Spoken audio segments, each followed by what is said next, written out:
that was like the party. Yeah, I know. I'm like, Same.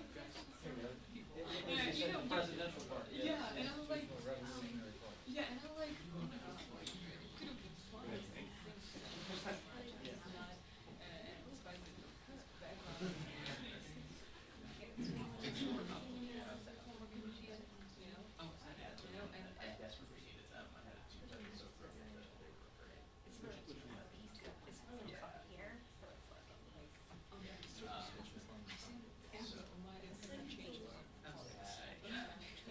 Because it sounds very weird. Yes, yes. You know? Yeah. What? You know, you're not turning me into No. I mean, it's a big problem. They were moved to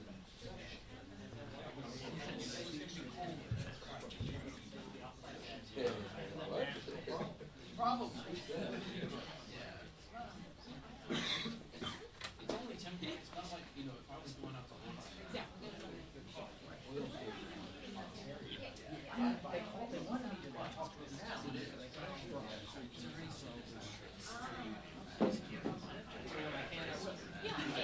Yeah, but I'll let you know.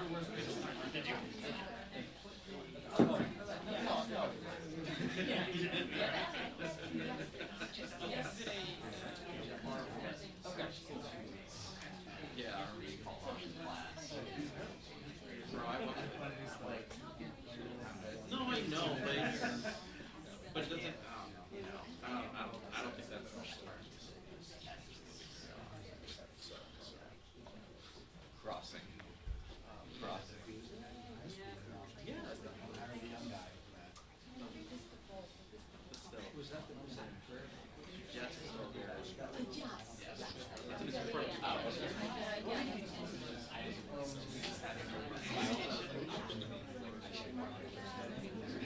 Yeah. No, they don't. It's just about some magical stuff. Yeah. It's just consistent. Oh, really? Because I think there's It was like 30 years. Oh, really?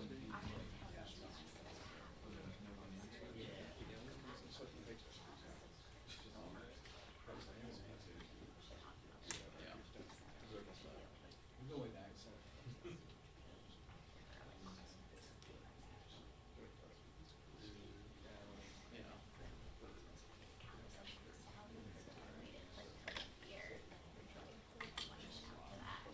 Yeah. They don't. That's true.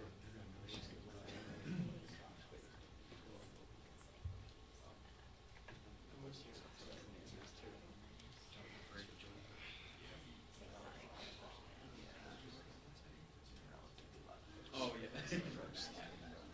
Uncle just for the first week. Yeah.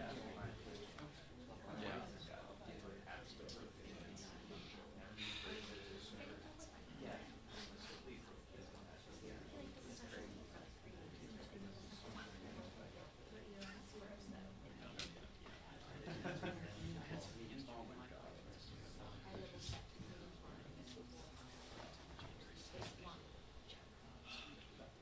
Not that much smaller.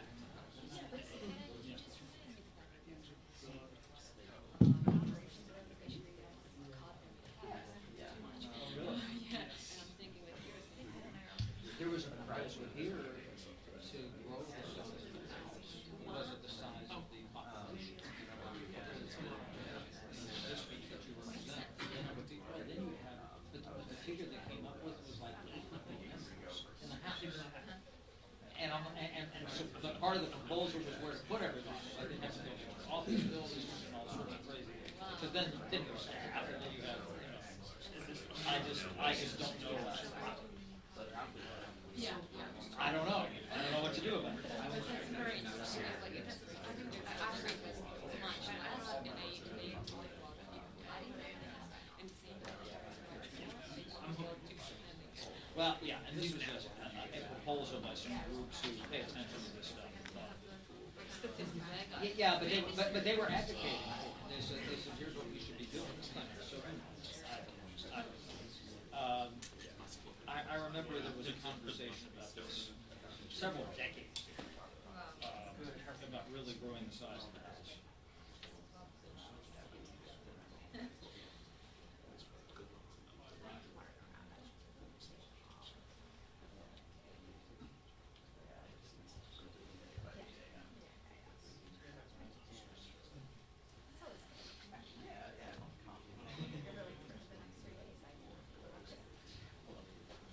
You guys like me to remove the two weasels? No, no.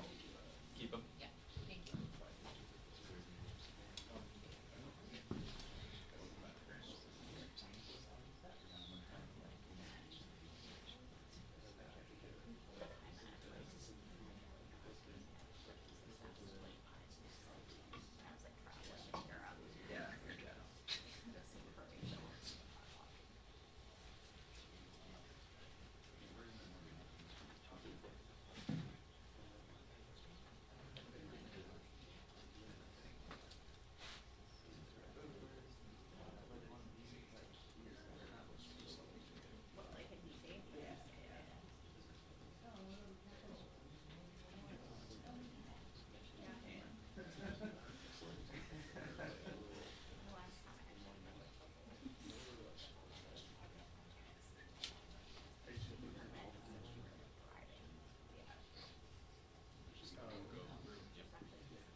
Yeah.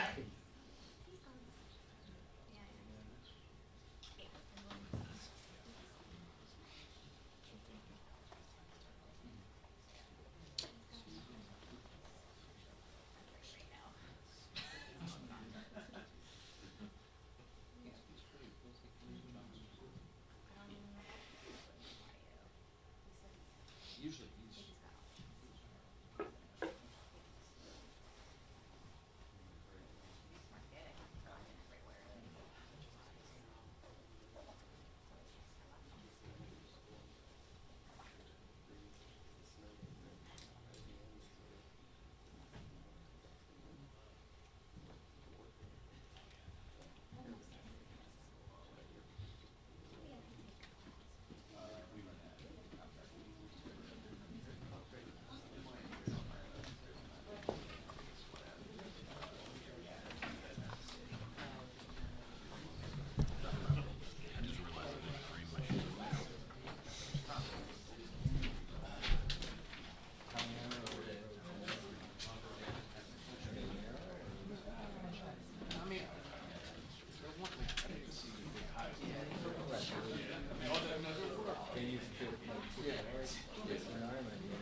Depression. Just tap flow.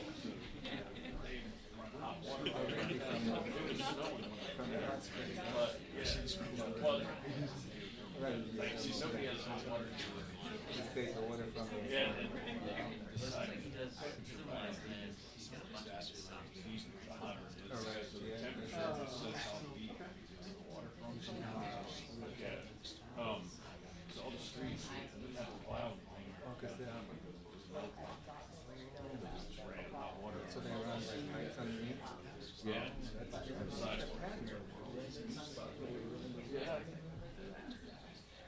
know what they've done other places.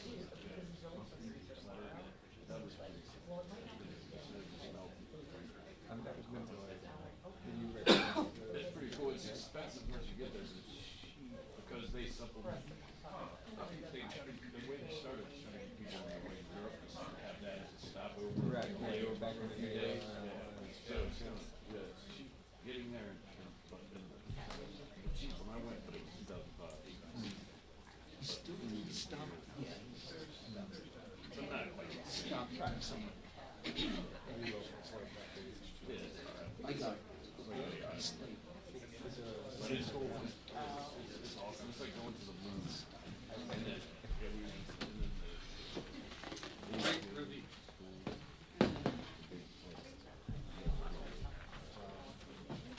it's a man-made, but it's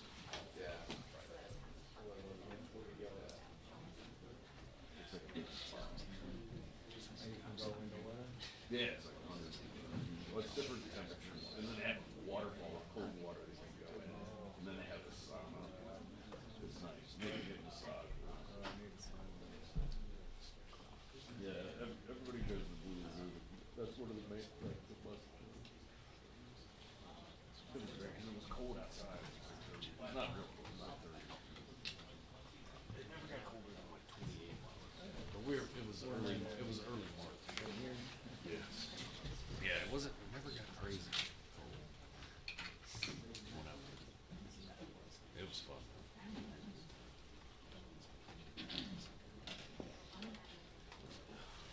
Never got to see the northern lights. Every time we tried it, it was cloudy. Yeah, I've never seen it worse. Yeah, I haven't. Yeah, the pictures look especially in trailers. I don't know if they're on exposure or actually you actually get to see that. Heads up. Yeah, that's what I always wanted to find out.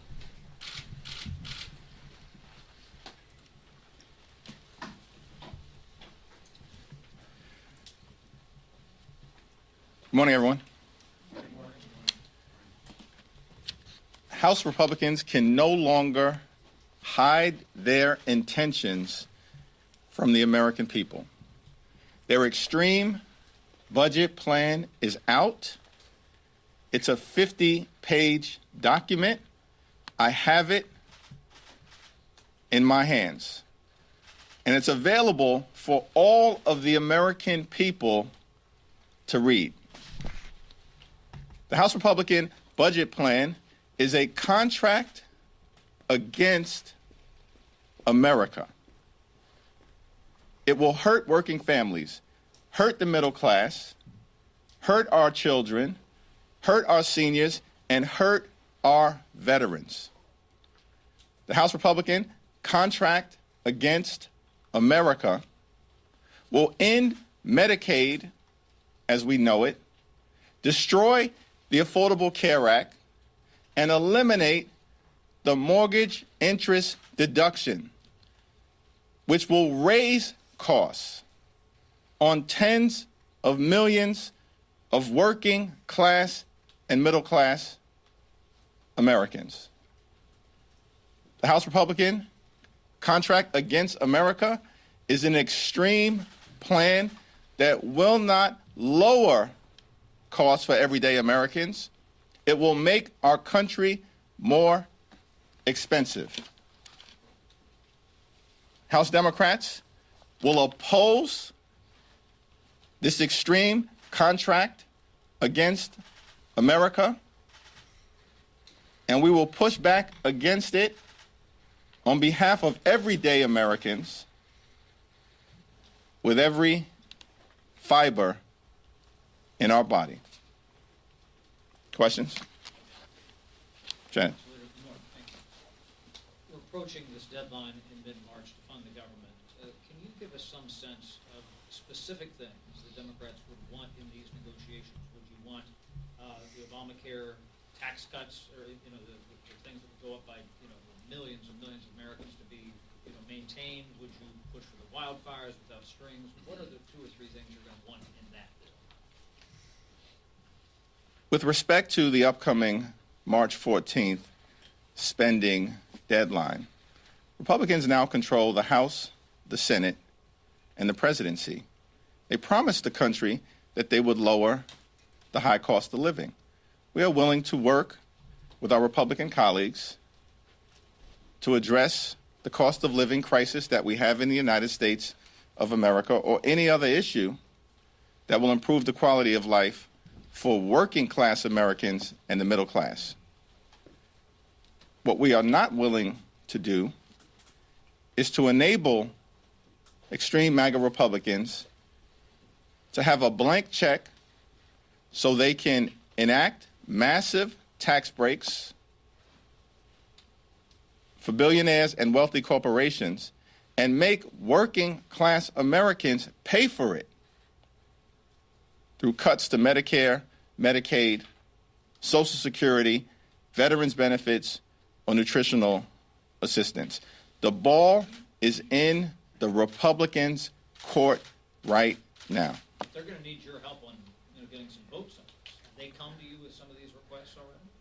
The Republicans have not opened up any line of communication with us, and they've made clear to America that they have a big, massive, beautiful mandate, which presumably means to us that they intend to pass a spending agreement on their own, to avoid a government shutdown on their own, and to raise the debt ceiling on their own. They've had no communications with us. It's not hard to find me. They know where I'm at. They know my number. I haven't received a single call about a single one of these issues. So this morning, Republicans emailed a bill to end birthright citizenship for children whose parents are not either a lawful permanent resident or a U.S. citizen. What's your reaction?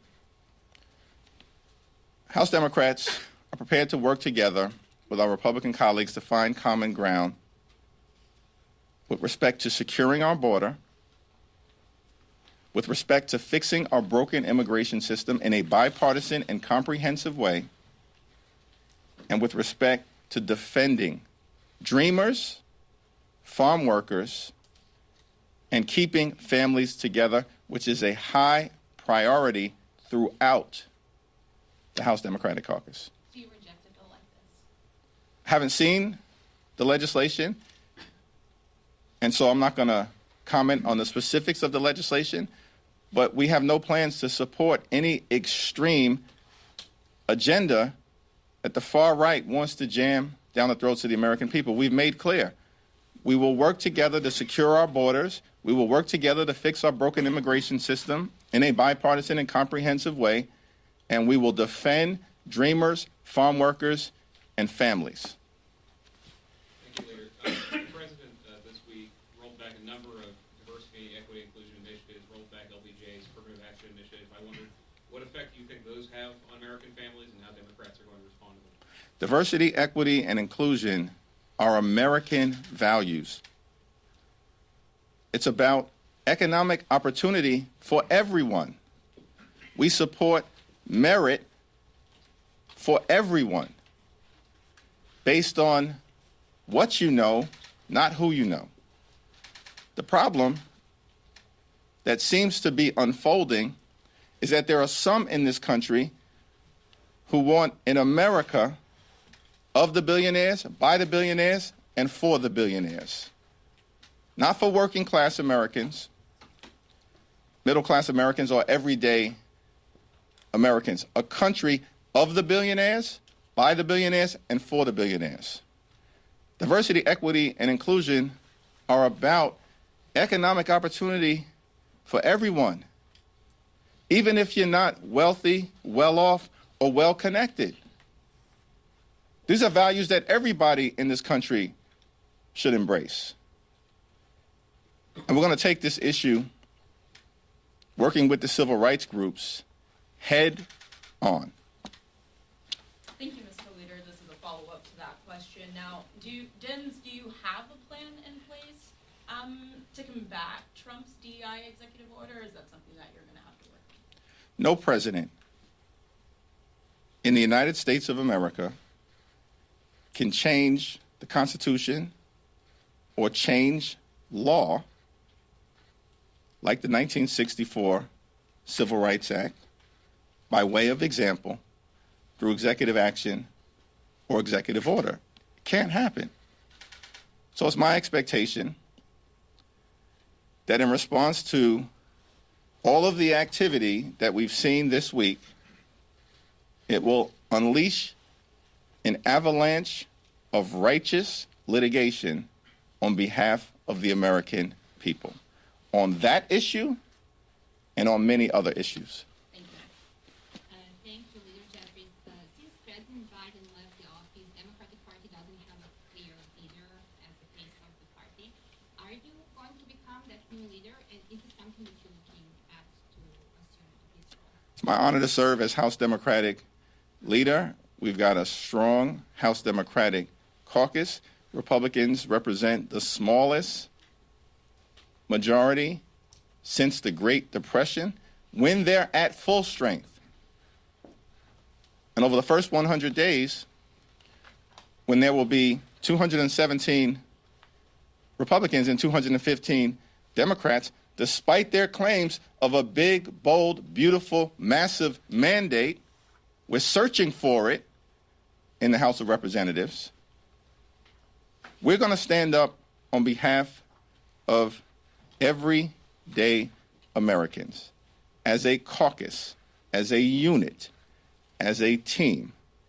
And I'm proud to be in the leadership of that team. And we recognize that House Democrats are on the front lines of many of the battles that will be fought in the year to come. Trump just said to the crowd in Davos, we're working with the Democrats on getting an extension of the original Trump tax cuts, and we'll bring them down substantially even from the original Trump tax cuts. Just to be clear, you've not had any communication with the administration on working on extending the tax cuts, and that doesn't sound like that's something you were planning to work with them. I have not had any communication with the president or the incoming administration on the issue of the GOP tax scam. Here's what we know. This document, the Republican Contract Against America,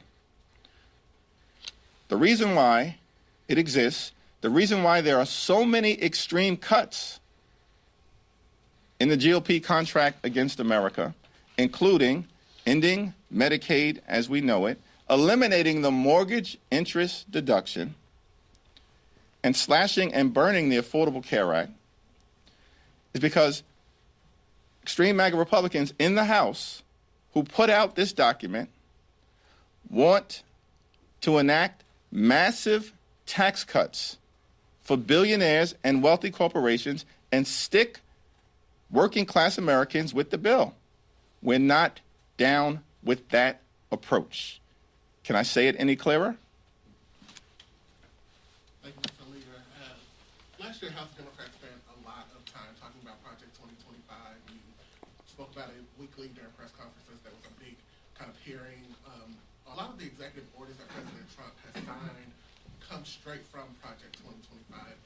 Now that you've had some time to think about it, do you think that House Democrats did an effective job connecting with voters to warn them about the dangers of the executive orders that have now been signed since his return to office? Here's my assessment of what happened with respect to Project 2025. Last year, Republicans across the country lied to the American people by claiming that they knew nothing about Project 2025 and have spent the first few weeks of this year implementing Project 2025. They were not truthful with the American people. And with respect to the high cost of living, the inverse has happened. Last year, Republicans spent an excessive amount of time promising to lower the high cost of living for everyday Americans, promising to lower housing costs, lower grocery costs, lower insurance costs, lower child care costs, and lower utility costs, but this year have done nothing about it. In fact, They're proposing the exact opposite. The House Republican Contract Against America will raise costs on everyday Americans. How dare they even contemplate eliminating the mortgage interest deduction? That's a missile aimed directly at the financial heart of working class Americans and middle class Americans. Over the next 2 years, how will House Democrats fight back against those lies? You said that House Republicans lied to the American people about Project 2025. How will House Democrats make that case to the American people over the next 2 years? We're going to make sure consistently and authentically that we hold Republicans accountable, particularly here in the House of Representatives, when they were running away from Project 2025 and acting like it didn't exist, and now they've fallen in line as it relates to full implementation of the extreme Project 2025 agenda.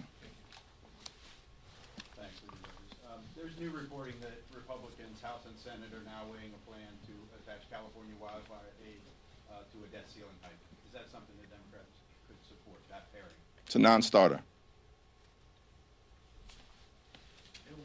When it comes to California and the wildfires there, we've seen, the fire chief have a back and forth with the mayor about funding the fire department. We've seen accusations of forest mismanagement. Obviously, we're going to have a talk at some point about funding for California, but does there need to be a discussion about forest mismanagement, funding for firefighters? Do those things need to be talked about? There will be a time and place to do an after-action analysis as it relates to state preparation for extreme weather events, including but not limited to wildfires, hurricanes in the southern part of the United States of America, floods all across the country, the rise of tornadoes that have appeared connected to hurricanes in places like Florida, and a real assessment that needs to be made as to whether those states are actually prepared for the climate crisis in a meaningful way. We should look into things like, why are insurance costs through the roof in the great state of Florida? Why hasn't anything been done about that? Why are so many working class and middle class Floridians who are homeowners struggling? Why has nothing been done in the state of Florida to deal with the insurance crisis that exists, notwithstanding that they are smack dab in the middle of the hurricane belt in the United States of America? These are all legitimate questions, and if the House Republicans want to have this discussion, we will make sure in the United States of America and in the Congress that it's a comprehensive one. Leader Jeffries, are you concerned at all about the future of this administration when you're looking at the fact that during Inauguration Day, you had a long line of those tech billionaires who were present?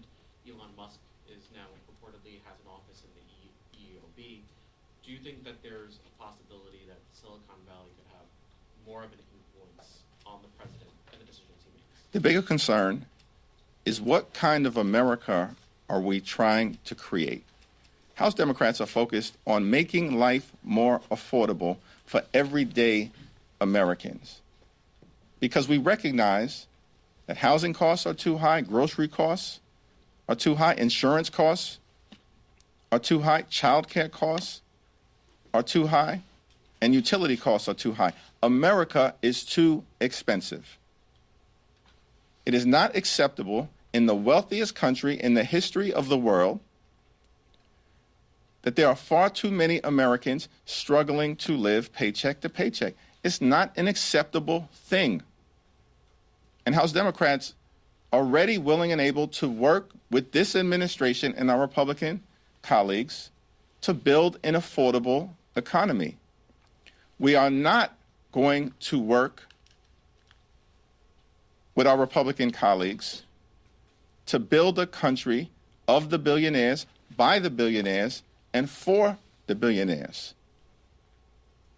That is a path that we will not take. Thanks, Senator Jeffries. Last night, Southern Lake and Riley Act, almost 4 dozen of your conference voted for it, 48 the first time around. Does that signal to you that the politics around immigration and the border are shifting in some way? Obviously, this is not going to be the last bill related to these issues that y'all are going to have to vote on. House Democrats are going to continue to make decisions based on what's right for the districts that we represent. And the politics will take care of themselves, as they did in the last election cycle. 27 of 31 battleground members in the toughest districts throughout the country won in the so-called Republican wave year. We won 4 out of 5 open seats that were in the congressional battleground in a so-called Republican wave year. House Democrats flipped 4 seats in New York and 3 seats in California, and a total of 10 seats across the country. We're not concerned about the politics of any issue. We're concerned about doing the right thing by the districts that we are all privileged to represent. Our position on working to solve this problem is simple. We will work with anyone to secure our border. We will work with anyone to fix our broken immigration system in a bipartisan and comprehensive way. We will work with anyone to defend dreamers, farm workers, and families. Is Mayor Eric Adams taking a firm enough stance on issues like raids at public schools, like birthright citizenship, which he's kind of demurred on weighing in on? And are you comfortable with his warming relationship with Trump? To the extent that Eric Adams decides to seek re-election, the voters in the Democratic primary in New York City will make a decision, perhaps decisively, as to whether he is the right person to lead the great city of New York moving forward. Talk to a lot of your members in the caucus and their staffers who say they are more concerned about their safety now because of these pardons. I see the poster next to you. What do you think the safety and security implications are for Democrats, people in your district, because of the pardons? Shameful that House Republicans have embraced the freeing of violent felons who brutally beat police officers on January 6th.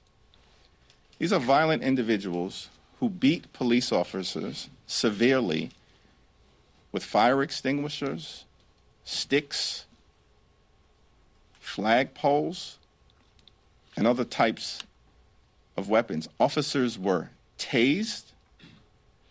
Officers were subjected to bear spray and other toxic weapons. And these violent criminals have been released, and those pardons have been embraced by House Republicans, including the top leadership. The release of violent felons who brutally beat police officers and women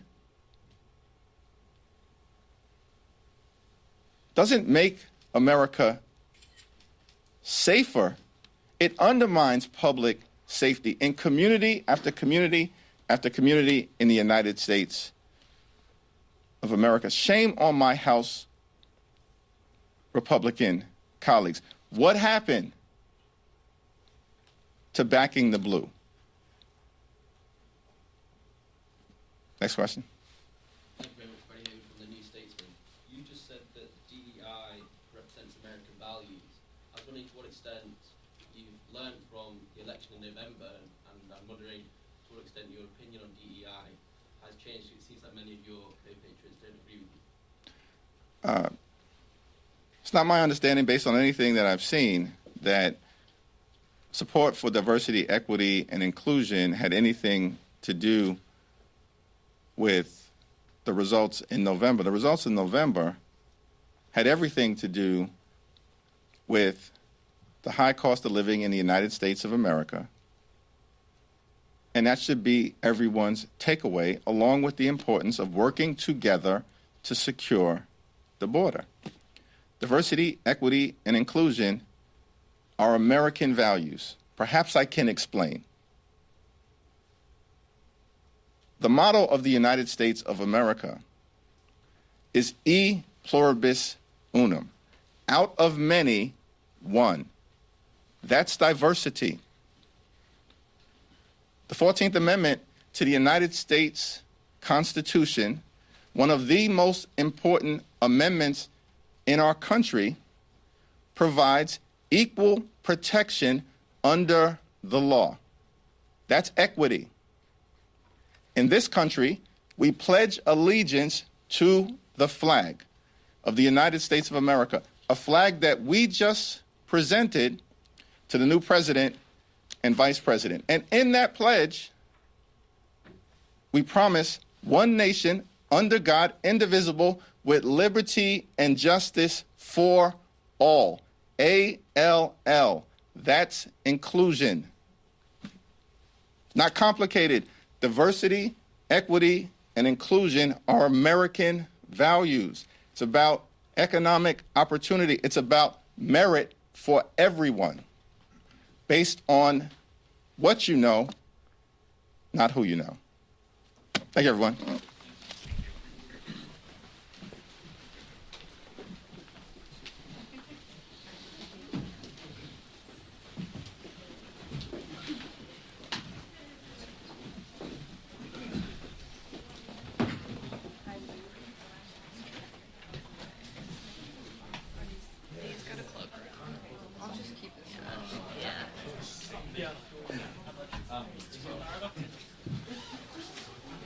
Yeah.